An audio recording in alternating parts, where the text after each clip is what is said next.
কোনো পার্টির দল হয়ে আমি কথা বলছি না, আর আগেও আমি কোনো পার্টির দল হয়ে কথা বলিনি, আজও বলবো না। তবে বারুইপুরের সেই 12 বছরের বাচ্চাটির কথা ভেবে নিজের সন্তানের দিকে তাকাতে পারছি না। একজন মা হিসেবে আমার এটাই প্রশ্ন যে আমাদের বাচ্চাদের নিরাপত্তা কোথায়?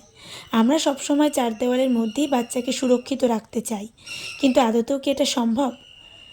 পৃথিবীটা তো বাইরে, স্কুল, খেলার মাঠ সব কিছুই বাইরে। তবে কি আমরা শুধুই ভয় পেয়ে বাঁচব? তবে বারুইপুরের সেই বাচ্চা মেয়েটার সাথে যে ঘটনাটা ঘটলো, তার জন্য আমার সরকারের কাছে কিছু বলার। মেয়েরা যা খুশি তাই পড়তে পারে, মেয়েরা রাত্রে রাস্তায় বেরোতে পারে, রাস্তায় প্রতিটা দেওয়ালে নাকি থাকবে একটা লাল বোতাম, যেখানে ক্লিক করলেই নাকি মেয়েদের সুরক্ষা পাবে। তবে আগে যে সরকার ছিল কখনো সেটা প্রতিবাদ হয়নি, আর এবার যে সরকার এসেছে জানি না তিনি কি করবেন। তবে এমন শাস্তি হোক যেন রেপ করার আগে 10 বার ভাবে। তবে এর আগেও দলে দলে রাস্তায় বেরোনো হয়েছিল, তখন কোনো প্রতিবাদ হয়নি। বাচ্চা শিশুটাকেও ছাড়লো না এরা।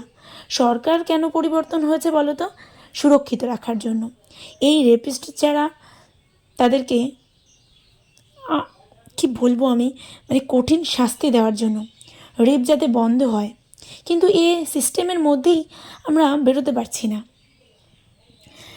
এই রেপিস্টদেরকে ফাঁসির থেকে, মানে কি বলবো, ফাঁসির থেকেও যদি বেশি কিছু থাকে না সেটা দেওয়া উচিত। মানে কঠিন থেকে কঠিনতম শাস্তি দেওয়া উচিত এদেরকে। এটা না হলে এই ধর্ষণটা কখনোই কিন্তু শুধরাবে না, বা এই ধর্ষণ কখনোই বন্ধ হবে না। আর কিভাবে বন্ধ হবে? মানুষ নিজের চোখের সামনে নিজের শাস্তিটা দেখতে পাচ্ছে না, তারা কি ভাবে বা ভয় পাবে? এটাই না কি আমাদের সুন্দর পশ্চিমবঙ্গ, সুন্দর বাংলা, সুন্দর কলকাতা? আরে একটা বাচ্চা মেয়ের মধ্যে কি এমন আছে যে তাকে ধর্ষণ করা যায়? যারা বাচ্চা নেবার কথা ভাবছে তারা ভয় পাচ্ছে যে তাদের কাছেও মেয়ে সন্তান যাতে না আসে, কারণ মেয়ে সন্তানের সেফটি কোথায় পশ্চিমবঙ্গে? এতে মানুষের চোখ দিয়ে জল পড়ছে, কত মানুষ, কত মায়ের চোখ দিয়ে রোজ জল পড়ছে শুধুমাত্র একটু শাস্তি, একটু বিচারের অপেক্ষায়। তবে আমি কখনোই এই ধরনের ভিডিও বানাইনি, তবে আজ আমি কথা না বলে থাকতে পারলাম না।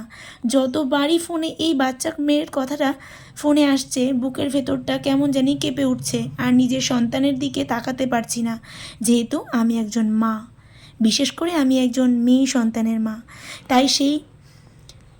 তাই সেইখান থেকে দাঁড়িয়ে আমার মনে হলো বিষয়টাকে নিয়ে একটু কথা বলা উচিত, প্রতিবাদ করা উচিত।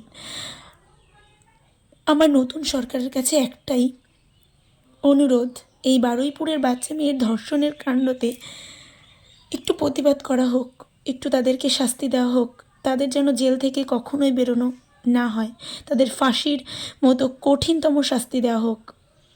আমরা অনেকেই সন্তানদেরকে শেখানো দ্বিধাবোধ করি, কিন্তু এখন সময় এসেছে ছেলে মেয়েদের ছোটোবেলা থেকেই শেখানো গুড টাচ ব্যাড টাচ সম্পর্কে জানানোর।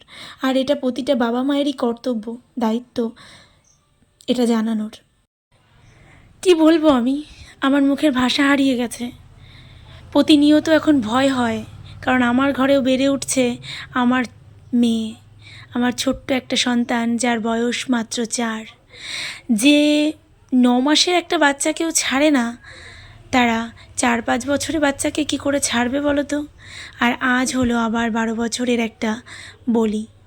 কি বলবো, মানে যত দিন যাচ্ছে ভয় যেন মানুষকে ছাড়ছে না। কি হচ্ছে আমাদের পশ্চিমবঙ্গে?